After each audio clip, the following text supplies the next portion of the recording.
Okay, the Sankhore Mosque was the main teaching venue, and many scholars lived within the Sankhore quarter. Classes were also taught at another institution, the Great Mosque, the Jinguerebera Mosque, built by Mansa Musa. I think I showed you a picture of it. And there's another building called the Oratory of Sidi Yahya. Now, most of the teaching took place at the scholars' houses, where each scholar had his own private library, which he could consult when dealing with knotty problems.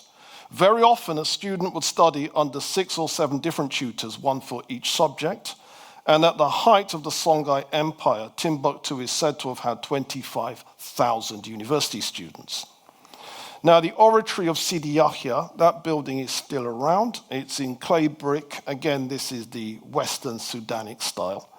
Now, student fees. The student would pay the teachers and lecturers in money, clothing, poultry, cows, sheep, or services, depending upon how well off the student's family was. And if you were a student, you would support yourself by working in the textile industry. There were 26 textile factories in Timbuktu that employed 50 to 100 apprentices. Enrollment was restricted to students at a certain level of education. And working in the tailoring industry secured students an income, enabling them to further their studies. So what do we know about the teaching techniques? The teachers were traditionally experts in a number of texts. This is not quite the same as being an expert in a subject. And the traditional teaching method involved a lecturer dictating a text. The students would write their own copies and would read back to the teacher what they had written down.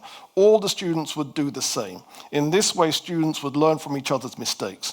Once the correct version had been written down, the lecturer would explain the technical intricacies of the text and engage in higher level discussion.